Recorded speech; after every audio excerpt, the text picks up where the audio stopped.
Hello viewers, my name is Joni Singh. I'm welcoming you all in this Python series. In the last videos, we have seen the introduction of this series as well as we have seen how to install the Python in your system. So previous video में हमने देखा था कि कैसे हम अपने system में Python को इंस्टॉल कर लेंगे. सो आज के इस वीडियो में हम एक छोटा सा कुछ प्रोग्राम करके देखेंगे कि हमने जो पाइथन को इंस्टॉल किया है वो उस पर कैसे प्रोग्राम्स लिख सकते हैं, और ये भी हम देखेंगे कि किस तरह से पाइथन के कितने एडवांटेजेस हैं, पाइथन किस तरह से यूज़ होता है, क्या है पाइथन, ये सारी चीज़ें इस वीडियोस में हम देखेंगे. इस वीडियो में हम कवर करने जा रहे हैं कि पाइथन क्या है, पाइथन के कौन कौन से वर्जन्स हैं, पाइथन के क्या एडवांटेजेस हैं, क्या डिसएडवांटेजेस हैं, पाइथन के क्या क्या फीचर्स हैं, कौन कौन से फ्रेमवर्क्स हैं और कौन कौन से एप्लीकेशंस आप पाइथन के द्वारा बना सकते हो. जैसे कि आप जानते हो पाइथन के द्वारा आप कई सारे सॉफ्टवेयर्स और वेब एप्लीकेशंस लाइक चीज़ें बना सकते हो. सो वो सारी चीज़ें हम इसमें कवर करने की कोशिश करेंगे. साथ ही साथ हम एक की कॉन्सेप्ट की बात करेंगे कि पाइथन किस तरह से इंटरप्रेटेड है और पाइथन इंटरनली किस तरह से वर्क करता है, जो बहुत इंपॉर्टेंट है आप सबके लिए जानना कि पाइथन इंटरनली किस तरह से वर्क करता है. ये सारी चीज़ें भी इस वीडियो के अंदर हम देखेंगे. ओके, सबसे पहले स्टार्ट करते हैं पाइथन है क्या थी. Python is an interpreted object oriented high level and general purpose programming language. Python के 4 टर्म हैं जो आपको बहुत ध्यान रखने हैं. पहली बात तो पाइथन इंटरप्रेटेड है, सेकेंड ये ऑब्जेक्ट ओरिएंटेड प्रोग्रामिंग लैंग्वेज है, हाई लेवल है एंड जनरल पर्पस्ड है. ठीक है. सो इंटरप्रेटेड यहाँ पे 2 टर्म्स आते हैं किसी भी प्रोग्रामिंग लैंग्वेज में, या तो वो कंपाइलर होता है या तो फिर उसमें इंटरप्रेटर होता है. तो पाइथन में इंटरप्रेटर है. ठीक है. आप जैसे कि आप जानते होंगे कि हम जो लैंग्वेज समझते हैं वो हाई लेवल लैंग्वेज होती है और हमारा सिस्टम जो लैंग्वेज समझता है वो लो लेवल लैंग्वेज है. तो हमारी लैंग्वेज को हमारे सिस्टम को समझाने के लिए मीन्स जो हम हाई लेवल लैंग्वेज में जो हम कोड लिखेंगे उसको अपने सिस्टम को समझाने के लिए जो कि लो लेवल लैंग्वेज समझता है, उसके लिए हमारे पास 2 टर्मिनोलॉजीज है. एक तो या तो कंपाइलर होता है या फिर इंटरप्रेटर. बट हमारे पास पाइथन में इंटरप्रेटर है जो हमारे हाई लेवल लैंग्वेज में लिखे कोड को मशीन को लो लेवल लैंग्वेज के रूप में समझाता है. आई होप ये आपको समझ में आ गया होगा. ऑब्जेक्ट ओरिएंटेड, जो कि हम जानते हैं कि mostly successful programming languages object oriented programming languages हैं. हाई लेवल है, जैसे कि हमने बताया कि इसमें जो हम कोड लिखेंगे ये हाई लेवल, ये जो ह्यूमन अपने कोड्स लिखता है वो हाई लेवल में लिखेगा. डेवलपर अपने कोड्स हाई लेवल में लिखता है तो ये आसानी से हाई लेवल में अंडरस्टैंडेबल है. और जनरल पर्पस प्रोग्रामिंग लैंग्वेज का बोलने का मतलब है कि इसके जो सिंटैक्स हैं ये बिल्कुल जनरल पर्पस के हैं, आसानी से समझ में आने वाले सिंटैक्स हैं. बहुत ही आसानी से कोई इसके कोड्स को रीड कर सकता है, बहुत ही आसानी से समझ सकता है. सो पाइथन इसके साथ साथ स्क्रिप्टिंग लैंग्वेज भी है. पाइथन को स्क्रिप्टिंग लैंग्वेज भी बोला जाता है. सो अब देखते हैं पाइथन को किसने बनाया और कब बनाया. पाइथन को गुडो वैन रोसम ने 1991 में डेवलप किया और इसके बाद 1991 में डेवलप होने के बाद पाइथन पिछले हम कह सकते हैं ये जावा से भी पहले डेवलप हुई है. स्टिल ये उतना पॉपुलर नहीं थी. हम कह सकते हैं कि 2015 के बाद ये प्रोग्रामिंग लैंग्वेज बहुत पॉपुलर हुई. इसके कुछ रीजंस थे. रीजन ये थे कि इसने अपने लाइब्रेरी को बहुत रिच किया और प्रेजेंट टाइम में हर एक काम करने के लिए पाइथन के पास लाइब्रेरी है. मशीन लर्निंग के साथ पाइथन अच्छा काम कर रही है, आर्टिफिशियल इंटेलिजेंस के साथ कर रही है. सो 2015 के बाद से पाइथन बहुत ज़्यादा पॉपुलर हुई, जब से मशीन लर्निंग और आर्टिफिशियल इंटेलिजेंस के साथ ये अच्छे से कोलैबोरेट करना स्टार्ट की. बट ये डेवलप्ड हुई थी 1991 में गोडो वैन रोसम के द्वारा. पाइथन प्रोग्रामिंग को डेवलप करने के पीछे गोडो वैन रोसम का मेन एम जो था वो ये था कि हम कोई ऐसी प्रोग्रामिंग लैंग्वेज डेवलप करें जिस पे हम कोड की रीडेबिलिटी पे ज़्यादा एम्फेसिस करें. ठीक है. मीन्स उनका एम था कि आसानी से कोड को रीड किया जा सके, कोई ऐसी प्रोग्रामिंग लैंग्वेज बनाना चाहते थे और जिसके सिंटैक्स भी बहुत सिंपल और एक्सप्रेसिव हो, मतलब आसानी से समझ में आने वाले और सिंपल सिंटैक्स हो। साथ ही साथ उनका एक और बहुत इंपॉर्टेंट एम था कि हम fewer line of code use करें प्रोग्राम करने के लिए। मीन्स अगर हमको कोई प्रोग्राम लिखना है तो हमको कम से कम लाइन ऑफ कोड लिखना पड़े, ऐसी कोई प्रोग्रामिंग लैंग्वेज डेवलप करें। इस सर्च में उन्होंने पाइथन को डेवलप किया। अब पाइथन का सबसे बड़ा एडवांटेज लोग यही बोलते हैं कि पाइथन में लाइन ऑफ कोड बहुत कम है। मतलब आपको कोई काम करना है, कोई प्रोग्राम लिखना है या आपके नाम को ही प्रिंट करना है पाइथन में, तो आप ये काम एक लाइन में कर सकते हो। मीन्स बाकी प्रोग्रामिंग लैंग्वेजेस से पाइथन में लाइन ऑफ कोड बहुत कम आपको लिखना पड़ता है, इसलिए पाइथन इतना फेमस हो रही है। ओके, हम बात करते हैं कि पाइथन के कुछ वर्जन्स के बारे में। पाइथन के बेसिक मेनली 2 वर्जन्स हैं, 2.x and 3.x। Previous video में जब हम पाइथन को डाउनलोड कर रहे थे तो मैंने आपको बताया था कि प्रेजेंट टाइम में इंडस्ट्री और मार्केट जो है वो पाइथन 3.5 एंड एबव को यूज कर रहा है। ओके, सो आप उसके लोअर वर्जन्स को डाउनलोड करेंगे, अगर 3.5 के नीचे के वर्जन्स को डाउनलोड करेंगे तो आप इंडस्ट्री के साथ कोलैबोरेट नहीं कर पाओगे प्रेजेंट टाइम की। सो आपके लिए इम्पॉर्टेंट है कि आप प्रेजेंट टाइम में 3.5 से ऊपर के वर्जन डाउनलोड करो। एंड मैंने पहले ही सजेस्ट किया है आपको कि आप इसका मोस्ट रिसेंट वर्जन ही डाउनलोड करो। 3.8 प्रेजेंट टाइम में जो चल रहा है, सो ज़्यादा अच्छा रहेगा। पाइथन 2.x भी आया था, अभी भी है। आप मैंने कल प्रीवियस वीडियो में आपको बताया था कि कैसे आप इसके ऑल रिलीजेस, जो भी जितने रिलीज वर्जन्स हैं उनको डाउनलोड कर सकते हो, तो वहाँ से आप देख सकते हो। ओके, अब हम कुछ पाइथन के फीचर्स को जानेंगे। What are the Python features? So पहली बात तो पाइथन का सबसे फर्स्ट फीचर ये है कि इसके सिंटैक्स जो हैं बहुत सिंपल और स्ट्रेट फॉरवर्ड है। मीन्स इसके सिंटैक्स लाइक इफ़ है, इसमें एल्स है और इज है। सो इतने सिंपल सिंटैक्स हैं इसमें कि आसानी से इसको समझा जा सकता है। It is dynamically typed language, ये बहुत इंपॉर्टेंट कॉन्सेप्ट है। डायनेमिकली टाइप्ड लैंग्वेज क्या होता है? देखो, मैं अभी बताना चाहूँगा अगर हम किसी प्रोग्रामिंग लैंग्वेज को डायनेमिकली टाइप्ड लैंग्वेज बोल रहे हैं तो इसके पीछे रीज़न ये है कि जब हम हमारे डेटा टाइप का जो हमारा डेटा टाइप है वो रन टाइम में जब डिसाइड होता है तो ऐसी प्रोग्रामिंग लैंग्वेजेस को हम डायनेमिकली टाइप्ड लैंग्वेज बोलते हैं। फिर से सुनेंगे, ऐसी प्रोग्रामिंग लैंग्वेज जिसमें हमारा डेटा टाइप रन टाइम में डिसाइड होता है, ऐसी प्रोग्रामिंग लैंग्वेज को हम डायनेमिकली टाइप्ड लैंग्वेज बोलेंगे। अब डेटा टाइप जो है रन टाइम में डिसाइड होने का मतलब ये है कि पाइथन प्रोग्रामिंग लैंग्वेज में आपको पहले से डेटा टाइप डिक्लेयर नहीं करना पड़ता। आप जैसे कोई पाइथन में वेरिएबल बना रहे हो तो जैसे आप किसी भी लैंग्वेज में कोई वेरिएबल बना रहे हो तो उसमें आपको उसके पहले उसका डेटा टाइप डिक्लेयर करना पड़ता है, बट पाइथन में ऐसा नहीं है। पाइथन में आप बिना उस वेरिएबल का डेटा टाइप डिक्लेयर किए हुए उसको आप यूज़ कर सकते हो। उसका डेटा टाइप पाइथन का इंटरप्रेटर ऑटोमेटिकली, आपको उसमें कुछ नहीं करना है, पाइथन का इंटरप्रेटर अपने आप से ही उसको रन टाइम में डिक्लेयर करेगा। ठीक है, सो इससे क्या होता है कि जो डेटा टाइप की एरर्स जो आती थी अभी तक, या फिर हमको हमेशा अपने वेरिएबल्स को डिक्लेयर करने के पहले उनका डेटा टाइप एक्यूरेट लिखना पड़ता था और उसी टाइप के हमको, जिस डेटा टाइप का हमने वेरिएबल बनाया है उसी टाइप के वैल्यूज़ हमको देनी पड़ती थी। सो ये सारी प्रॉब्लम्स यहाँ से हट जाती है। आपको पाइथन में डेटा टाइप डिक्लेयर नहीं करना पड़ता है किसी भी वेरिएबल को बनाने से पहले, वो ऑटोमेटिकली पाइथन का इंटरप्रेटर रन टाइम में डिक्लेयर कर देता है। इसी कॉन्सेप्ट को डायनेमिकली टाइप्ड कॉन्सेप्ट बोलते हैं।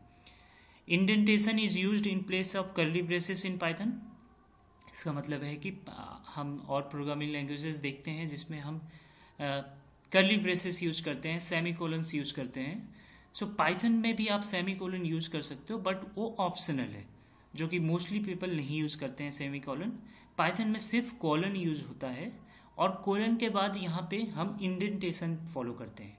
इंडेंटेशन लेफ्ट टू राइट जाती है आपकी, कुछ एक टाइप का स्पेस होता है एक इंडेंटेशन में, और जब भी हम पाइथन में कोलन यूज़ करते हैं तो उसके नेक्स्ट वाली लाइन में हम मोस्टली इंडेंटेशन को फॉलो करते हैं। तो यहाँ पे करली ब्रेसेस, सेमी कोलन, इस टाइप के कॉन्सेप्ट्स नहीं होते हैं पाइथन में। पाइथन में सिर्फ हम कोलन यूज़ करते हैं और इंडेंटेशन फॉलो करते हैं। हमने पहले ही बात किया कि use variable without declaration means हम उसके डेटा टाइप को डिक्लेयर किए बिना वेरिएबल को यूज़ कर सकते हैं, या फिर वेरिएबल को भी हमको डिक्लेयर करने की ज़रूरत नहीं होती। जैसे किसी प्रोग्रामिंग लैंग्वेज में आप किसी वेरिएबल को अगर अपने प्रोग्राम में यूज़ करना चाहते हो तो स्टार्टिंग में हम उसको डिक्लेयर करते हैं, बट पाइथन में आपको ये कंपलसरी नहीं है। आप डायरेक्टली अपने जब कोड लिख रहे हो, जब आप बॉडी लिख रहे हो किसी प्रोग्राम की, डायरेक्टली आप उसमें उस वेरिएबल को यूज कर सकते हो, क्योंकि पाइथन में हमें वेरिएबल का डेटा टाइप तो डिक्लेयर करना नहीं पड़ता। तो पाइथन को स्टार्ट में डिक्लेयर करना भी कंपलसरी नहीं है पाइथन के वेरिएबल्स को। तो पाइथन के वेरिएबल्स को हम डायरेक्टली अपने प्रोग्राम की बॉडी में डायरेक्टली यूज कर सकते हैं विदाउट उनको डिक्लेयर किए हुए। पाइथन एम्फेसिस करता है कोड रीडेबिलिटी पे, हम पहले ही बता चुके हैं, जिससे आसानी से कोड को रीड किया जा सके। पाइथन में ऑटोमेटिक मेमोरी मैनेजमेंट है, गार्बेज कलेक्टर भी है, और पाइथन की ब्रॉड स्टैंडर्ड लाइब्रेरी इसको बहुत एडवांस बनाती है। पाइथन के पास एक बहुत ही अच्छी रिच ब्रॉड स्टैंडर्ड लाइब्रेरी है जो आपको फैसिलिटी देती है कि आप मोस्टली काम पाइथन की लाइब्रेरी से पाइथन के मॉड्यूल्स को इंपोर्ट करके या फिर पाइथन के फंक्शंस को डायरेक्टली यूज़ करके आप अपना काम कर सकते हो। इससे क्या होता है, जब आप किसी पाइथन की लाइब्रेरी में बहुत सारे मॉड्यूल्स हैं, बहुत सारे मेथड्स हैं, जब उनको आप डायरेक्टली इंपोर्ट करके यूज़ करोगे तो आपके लाइन ऑफ कोड ऑटोमेटिकली कम हो जाएंगे। आप सिर्फ उसको डायरेक्टली यूज़ करके आप अपना काम कर सकते हो। जैसे एक मॉड्यूल है गूगल ट्रांस, तो वो गूगल का है, वो ट्रांसलेशन के लिए काम आता है। सो आप डायरेक्टली उसको यूज़ करके आप अपने प्रोग्राम में आप अपना काम कर सकते हो। इससे लाइन ऑफ कोड बहुत कम हो जाएंगे। ओके, इंटरप्रेटेड लैंग्वेज, जैसे मैंने पहले बताया, इसको और भी इलाबरेट करेंगे अभी थोड़ी देर में कि किस तरह से पाइथन इंटरप्रेटेड लैंग्वेज है। सपोर्ट ऑफ मल्टी थ्रेडिंग, जो कि सभी अच्छी प्रोग्रामिंग लैंग्वेजेस में मल्टी थ्रेडिंग का सपोर्ट है। Python multi paradigm programming language है, ठीक है। इसका रीज़न क्या है, ये ऑब्जेक्ट ओरिएंटेड के साथ साथ प्रोसीजरल प्रोग्रामिंग लैंग्वेज भी है, ठीक है। Python object oriented programming language तो है ही है, साथ ही साथ प्रोसीजरल प्रोग्रामिंग लैंग्वेज भी है, और साथ ही साथ स्क्रिप्टिंग लैंग्वेज भी है। तो तीनों टाइप की लैंग्वेज है पाइथन, ऑब्जेक्ट ओरिएंटेड, प्रोसीजरल और स्क्रिप्टिंग। प्लेटफॉर्म इंडिपेंडेंट है पाइथन, बहुत अच्छा फीचर है इसका। आगे बढ़ते हैं।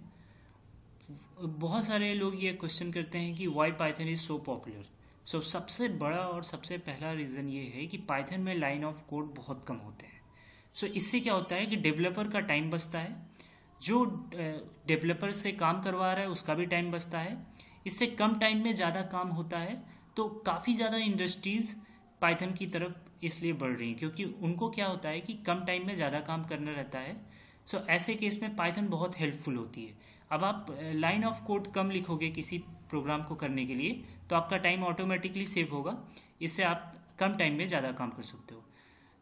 दूसरा ये भी है बहुत इंपॉर्टेंट कि इसकी लाइब्रेरी बहुत रिच है। जैसे कि मैंने बताया, हर एक काम करने के लिए, मोस्टली काम करने के लिए पाइथन के पास ऑलरेडी लाइब्रेरी है, जिसमें मॉड्यूल्स हैं, मेथड्स हैं, जिसको आप इंपोर्ट करके यूज़ कर सकते हो। आपका टाइम बहुत सेफ होगा। साथ ही साथ इसको पाइथन को बिगिनर्स लैंग्वेज भी बोली जा रही है। रीज़न इसका ये है कि ये बहुत सिंपल है। पाइथन प्रोग्रामिंग लैंग्वेज बहुत सिंपल होने की वजह से इसको आजकल बिगिनर्स लैंग्वेज भी बोलते हैं। जो पहले हम सुनते आए हैं कि सी लैंग्वेज को बिगिनर्स लैंग्वेज बोलते हैं, कि हमको प्रोग्रामिंग सीखनी है तो पहले सी पढ़ते थे। बट प्रेजेंट टाइम में सिनारियो कुछ चेंज हो रहा है। हाँ, आजकल हम सजेस्ट कर रहे हैं कि सबसे पहले आप पाइथन पढ़ो। पाइथन बहुत सिंपल है, तो बिगिनर्स के लिए समझना उसको बहुत आसान है, और एक बहुत ही यूजफुल लैंग्वेज है इंडस्ट्री के हिसाब से। Line of code is very less, so it consumes the time of programmer. ये बात मैंने ऑलरेडी आपसे डिस्कस कर लिया है। It is very helpful for machine learning, deep learning and artificial intelligence, that is making it more popular. Okay, maximum industries are moving towards Python, which is making maximum programmers to learn Python. Okay, Python इसलिए भी, ये भी बहुत important reason है Python को popular होने का, कि मैक्सिमम इंडस्ट्रीज जो हैं प्रेजेंट टाइम में वो पाइथन की तरफ मूव कर रही हैं। सो बहुत सारे लोग पाइथन को सीखना चाहते हैं इस टाइम में। सो कौन कौन से मेजर एप्लीकेशंस हैं जो पाइथन के थ्रू डेवलप किए जा सकते हैं, अब उनकी बात कर सकते हैं। एक वेब एप्लीकेशंस है जो आप आसानी से पाइथन के थ्रू डेवलप कर सकते हो। इसके लिए आपके पास दो बहुत पॉपुलर फ्रेमवर्क्स हैं पाइथन के, एक जेंगो, एक फ्लास्क। तो जेंगो और फ्लास्क के थ्रू आप वेब एप्लीकेशंस डेवलप कर सकते हो, बहुत अच्छे अच्छे वेब एप्लीकेशंस डेवलप होते हैं। डेस्कटॉप GUI एप्लीकेशन, पाइथन की एक लाइब्रेरी है टीके इंटर नाम की, जो कि आपको डेस्कटॉप ग्राफिकल एप्लीकेशन बनाने में हेल्प करती है। और भी इसकी लाइब्रेरीज हैं, बट टीके इंटर काफ़ी फेमस है। सॉफ्टवेयर डेवलपमेंट में तो पाइथन है ही है।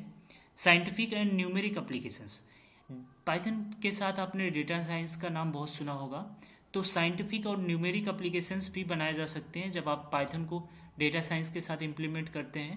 तो इसलिए साइंटिफिक और न्यूमेरिक एप्लीकेशंस बहुत सारे बनाते हैं इसमें। बिजनेस एप्लीकेशन भी बना सकते हैं, कंसोल बेस्ड एप्लीकेशंस भी, 3D CAD एप्लीकेशंस और इंटरप्राइज एप्लीकेशंस टाइप के एप्लीकेशंस पाइथन में आप डेवलप कर सकते हो। Python has a library for, ये तो कुछ ऐसे टॉपिक्स पॉइंट हमने दिए हैं जिनके लिए लाइब्रेरी है पाइथन के पास। इसके अलावा भी पाइथन के पास बहुत सारी चीज़ों के लिए लाइब्रेरी है, बट कुछ मेजर जो पॉइंट्स हैं इसमें हैं। वेब फ्रेमवर्क के लिए लाइब्रेरी है पाइथन के पास, ग्राफिकल यूजर इंटरफेस के लिए है जैसा कि मैंने अभी बताया था आपको, मल्टीमीडिया के लिए है, डेटाबेस के लिए है लाइब्रेरी पाइथन के पास, नेटवर्किंग के लिए लाइब्रेरी है, ऑटोमेशन के लिए है, इमेज प्रोसेसिंग के लिए है जो कि बहुत फेमस हो रही है आजकल, OpenCV, और IoT के लिए भी है, साइंटिफिक कंप्यूटिंग के लिए है, वेब स्क्रैपिंग के लिए है, सिस्टम एडमिनिस्ट्रेशन के लिए है। सो ये सारी चीज़ों के लिए पाइथन के पास लाइब्रेरी है। इसके अलावा भी बहुत सारी चीज़ों के लिए पाइथन के पास लाइब्रेरी है। ओके, अब हम बात करेंगे पाइथन की इंटरनल वर्किंग के बारे में, कि पाइथन इंटरनली कैसे वर्क करता है। ओके, अब हम बात करेंगे पाइथन का इंटरप्रेटर कैसे काम करता है, क्योंकि पाइथन के अंदर एक पाइथन वर्चुअल मशीन है जो कि इंटरप्रेटर की तरह काम करती है। Okay, so Python is an object oriented programming language like Java, but Java is a compiled language, whereas Python is an interpreted language. Python is called an interpreted language. Python uses code modules that are interchangeable instead of single long list of instructions that was standard for functional programming language. इसका मतलब है कि Python code modules को use करता है interchange करने के लिए, instead of single long list instructions जो हमारे फंक्शनल प्रोग्राम्स में, प्रोग्रामिंग लैंग्वेजेस में यूज होते थे। Standard implementation of Python is called C Python. Python के स्टैंडर्ड इम्प्लीमेंटेशन को सी पाइथन बोलते हैं। ओके, सो पाइथन क्या होता है कि पाइथन के जो कोड्स होते हैं वो भी डायरेक्टली मशीन कोड में नहीं अंडरस्टैंडेबल होते हैं। पाइथन के जैसे आपने कोड लिखा तो डायरेक्टली उसको मशीन नहीं अंडरस्टैंड कर पाएगी, तो पाइथन का कोड जो होते हैं बाइट कोड में कन्वर्ट होते हैं। ठीक है, सो बाइट कोड में कन्वर्ट हो रहा है पाइथन का कोड, उसके बाद बाइट कोड से डायरेक्टली इसको मशीन अपने आप नहीं समझ पाती है। ठीक है, यहाँ पे लिखा हुआ है it is Python doesn't converts it code into machine code. ठीक है, something that hardware can understand. जैसे कि हम बात कर रहे थे कि पाइथन का कोड डायरेक्टली मशीन नहीं समझ पाती, क्योंकि पाइथन में जो हम कोड लिखते हैं वो हाई लेवल लैंग्वेज में लिखते हैं और मशीन हमारी लो लेवल लैंग्वेज को समझती है। तो इसके लिए हम पाइथन के कोड को बाइट कोड में पाइथन का कोड बाइट कोड में कन्वर्ट होता है। अब बाइट कोड जो होता है उसको भी हमारा CPU जो है आसानी से अंडरस्टैंड नहीं कर पाता है, हमारी मशीन आसानी से उसको अंडरस्टैंड नहीं कर पाती। So we need actually an interpreter called Python virtual machine. So ऐसे केस में जब बाइट कोड को हमारी मशीन या फिर हमारा CPU नहीं अंडरस्टैंड कर पा रहा है, तो तो ऐसे केस में हम पाइथन वर्चुअल मशीन, जो कि इंटरप्रेटर है पाइथन का, उसको यूज करते हैं। Python virtual machine executes the byte code. Python virtual machine जो होती है वो बाइट कोड को एग्जीक्यूट करती है, फिर उसको एक नेटिव कोड में कन्वर्ट करती है, जिस नेटिव कोड को मशीन आसानी से समझ सके। तो इस ग्राफ के थ्रू आप समझ सकते हो कि किस तरह से वर्किंग होती है पाइथन की। तो पाइथन को कोड आया, सिंटैक्स चेकर एंड ट्रांसलेटर पहले इसके सिंटैक्स को चेक करेगा कि प्रॉपरली सिंटैक्स इसका सही है कि नहीं है। फिर इसको बाइट कोड में कन्वर्ट करेगा। कौन कन्वर्ट करेगा? Python virtual machine. फिर उसके बाद वो नेटिव कोड में नेटिव कोड बन जाएगा, जिसको मशीन आसानी से समझ सकेगी। फिर आपको उसके हिसाब से आउटपुट मिलेगा। So Python interpreter performs following task to execute a Python program. Python का इंटरप्रेटर ये कुछ टास्क परफॉर्म करता है to execute a Python program. So पहली बात तो है कि पाइथन का इंटरप्रेटर पहले पाइथन के कोड को रीड करता है और उसमें चेक करता है कि उसके सारे इंस्ट्रक्शंस वेल फॉर्मेटेड हैं, सिंटैक्स सही है कि नहीं है। अगर ये सारी चीज़ें सही हैं, if there is no error, the Python instruction और code is well formatted, then interpreter translates it into equivalent form of intermediate language code byte code। Okay, अगर उसके सिंटैक्स सही है और फॉर्मेटेड वे में है पाइथन के प्रोग्राम, तो उसको वो बाइट कोड में कन्वर्ट कर देंगे। ठीक है। After successful execution of Python script code, it is completely translated into byte code. ये completely बाइट कोड में ट्रांसलेट हो जाएगा। जब ये byte code is send to Python virtual machine, Python virtual machine को बाइट कोड जब send होगा, here again the byte code is executed on PVM. Byte code को फिर से पीबीएम पे एग्जीक्यूट किया जाएगा। जब वो पीबीएम पे एग्जीक्यूट हो जाएगा तो वो मशीन के अंडरस्टैंडेबल कोड लैंग्वेज में कन्वर्ट हो जाएगा, जिससे मशीन हमारी इसको समझ जाएगी और हमें अपने रिक्वायर्ड आउटपुट मिल जाएगा। ठीक है। सो पाइथन की कुछ आईडीज़ हैं जिस पे हम काम कर सकते हैं। एक तो पाइचार्म आईडी, जिसके लिए मैंने आपसे बात किया है कि हम एडवांस टॉपिक्स जो कि इस आईडी पे काम करेंगे। पाइथन की जो बेसिक डिफ़ॉल्ट आईडी है, जो बिल्ट इन आईडी है पाइथन की, वो हम ऑलरेडी डाउनलोड कर चुके हैं। पाइथन की आईडीएलई। पाईडेव पे भी आप काम कर सकते हो, विंग पे भी आप काम कर सकते हो, एरिक पाइथन आईडी पे काम कर सकते हो, विम आईडी पे काम कर सकते हो, आई पाइथन नोटबुक भी आईडी है जिस पे आप काम कर सकते हो। वीएस कोड है जिसमें आपको जिस पे उस वीएस कोड पे भी आप काम कर सकते हो। वर्चुअल एनवायरनमेंट सेट करना पड़ता है बस उसमें। और सबलाइम टेक्स्ट पे भी आप काम कर सकते हो। What are the operating systems that Python can run on? आप Windows, Unix, Linux, Mac OS किसी पे भी पाइथन रन कर सकते हो। पाइथन केस सेंसिटिव है या नहीं? यस, पाइथन केस सेंसिटिव है, जैसे बाकी प्रोग्रामिंग लैंग्वेजेस हैं। पाइथन के कुछ ड्रॉबैक्स हैं। पाइथन को बोला जाता है कि स्पीड में थोड़ा सा स्लोअर है।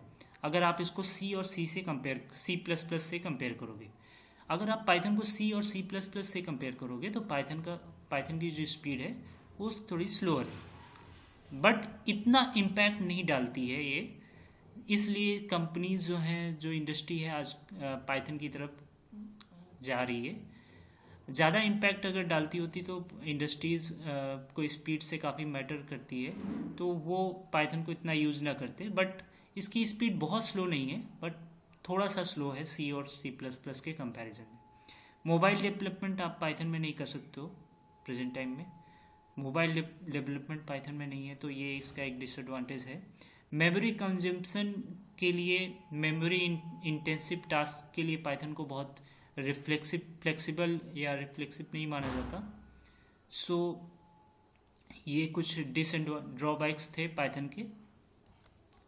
अब हम आगे बढ़ते हैं और पाइथन का एक प्रोग्राम करके देखेंगे कि कैसे पाइथन लाइन ऑफ कोड को बहुत कम करता है। कैसे आप एक ही लाइन में अपना नाम या कोई भी स्ट्रिंग प्रिंट कर सकते हो। कैसे बहुत कम लाइन ऑफ कोड में आप बहुत सारे काम कर सकते हो। कुछ बेसिक एक दो प्रोग्राम्स यहाँ पे देखेंगे जिससे आपको कुछ आइडिया होगा कि किस तरह से प्रोग्रामिंग करनी है। सो अगर आपको ये फाइल ओपन करना है, कैसे ये जानना है, तो आप अपने स्टार्ट मेन्यू में जाके, मैंने बताया था पाइथन की फाइल जहाँ पे होगी वहाँ पे जाना, जैसे यहाँ पे है। सो आप इसकी आइडियली जो यहाँ पे लिखी है इसको क्लिक करना। इसको जब आप क्लिक करोगे तो एक पाइथन की इंटरप्रेटेड सेल ओपन हो जाएगी। पाइथन की इंटरप्रेटेड सेल के बाद आप वहाँ से न्यू फाइल में जाके एक नई फाइल चूज कर लेना, जिससे आप कुछ इस तरह की पाइथन की इंटरप्रेटेड सेल ओपन होगी। फिर यहाँ से फाइल में जाके आप न्यू फाइल कर लेना। तो न्यू फाइल जब आप सेलेक्ट करोगे तो इस तरह से फाइल ओपन हो जाएगी। फिर आप इसको सेव कर लेना और सेव करने के बाद इस पर प्रोग्राम कर सकते हो। जैसा कि मैंने आपको पहले ही बताया था कि पाइथन लाइन ऑफ कोड को बहुत कम कर देता है। जैसे आप इमेजिन करो सी लैंग्वेज या फिर जावा लैंग्वेज में आप अपना नाम प्रिंट करना चाहते हो तो कितने लाइन ऑफ कोड लिखने पड़ेंगे, बट पाइथन में आप ये काम सिर्फ एक लाइन में कर सकते हो। इमेजिन इट, पाइथन में आप अपना नाम सिर्फ एक लाइन में प्रिंट कर सकते हो। इसके लिए आपको पाइथन का बिल्ट इन मेथड प्रिंट जो है उसको यूज करना पड़ेगा।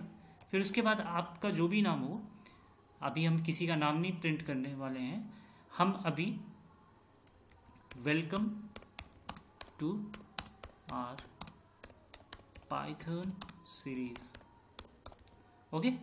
सो ये एक स्ट्रिंग के रूप में हम ये दे रहे हैं, तो हम इसको डबल कोट्स के अंदर लिखे हुए हैं और हम ब्रैकेट्स बंद कर देंगे।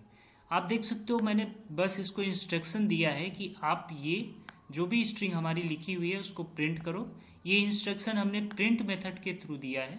प्रिंट मेथड हमारा पाइथन का बिल्ट इन मेथड है, जो कि जिसके अंदर हमने ये स्ट्रिंग दिया हुआ है, जिससे ये स्ट्रिंग हमारी प्रिंट हो जाए।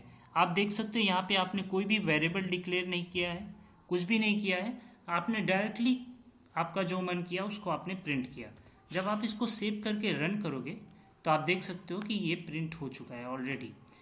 और ये जो स्क्रीन ओपन हुई है ये पाइथन की इंटरप्रेटेड सेल है, इस पे आप आउटपुट देख सकते हैं, ओके। तो जैसा आपने देखा कि आप लाइन ऑफ कोड बहुत कम आपको लिखना पड़ा इसमें। अब सपोज करो आपको इस लाइन को कमेंट करना है तो पाइथन में आप हैज़ लगा सकते हो इसके सामने, तो ये लाइन कमेंट हो जाएगी। और अगर कहीं आपको मल्टी लाइन्स कमेंट करना है तो आप ट्रिपल सिंगल कोट, फिर उसके जहाँ से आपको मल्टी लाइन कमेंट स्टार्ट करना है वहाँ पे, और जहाँ पे आपको मल्टी लाइन कमेंट स्टॉप करना है फिर वहाँ पे ट्रिपल सिंगल कोट, ठीक है। इसके अंदर जो कुछ भी लिखा रहेगा सब कमेंट आउट हो जाएगा, ठीक है, ओके। आगे बढ़ते हैं। अब सपोज करो जैसे पाइथन में एक टर्म बोलते हैं हम कि यूजर से इनपुट लेना। तो अगर आपको यूजर से इनपुट लेना है, सपोज करो इसी स्ट्रिंग को आपको यूजर से लेना होता, तो ऐसे केस में आपको एक पाइथन का बिल्ट इन मेथड है इनपुट, जिसको यूज करना पड़ता, जो आपको स्ट्रिंग रिटर्न करता है, ठीक है। सपोज करो ओके, सो किसी का नाम ही प्रिंट करना होता, जैसे मेरा नाम ही प्रिंट करते हैं और यूजर से अपना नाम लेते हैं, ओके। तो आपको इनपुट मेथड लिखना पड़ेगा, पाइथन का बिल्ट इन मेथड है, और मैंने बताया कि ये आपको एक स्ट्रिंग रिटर्न करता है, ठीक है। तो यहाँ से जो कुछ आएगा वो एक स्ट्रिंग के रूप में आएगा। ये इनपुट मेथड के बारे में काफ़ी अच्छे से पढ़ेंगे आगे आने वाले वीडियोज़ में। अभी आपको नहीं समझ में आ रहा होगा तो चिंता करने की कोई ज़रूरत नहीं है।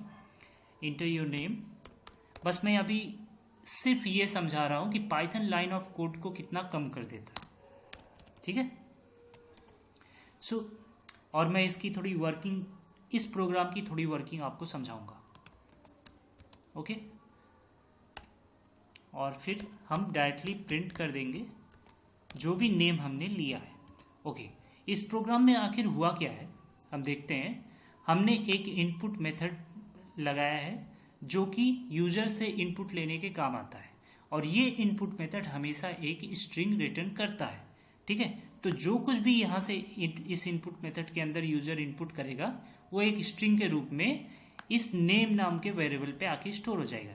ये एक वेरिएबल है जो इस इनपुट मेथड पे जो कुछ वैल्यू आएगी उसको स्टोर करने के काम आएगा, ठीक है।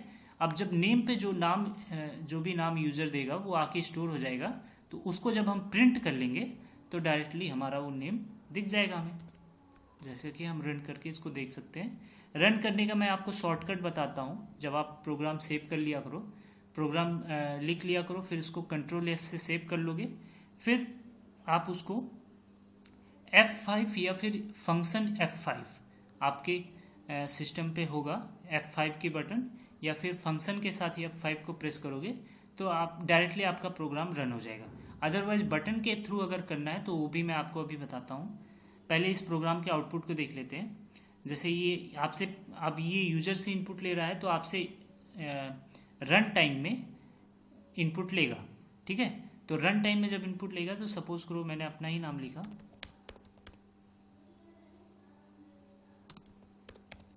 ओके।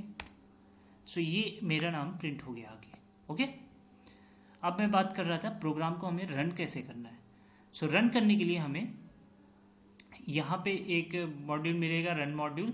जब आप इसको इस बटन को प्रेस कर दोगे तो ऑटोमेटिकली हमारा प्रोग्राम इस तरह से रन हो जाएगा। और अगर आप इस तरह से नहीं करना चाहते हो तो आपके पास बेस्ट तरीका है कि आप F5 या फिर फंक्शन F5 को प्रेस करो। यहाँ पे लिखा भी है कि आप F5 के थ्रू रन कर सकते हो।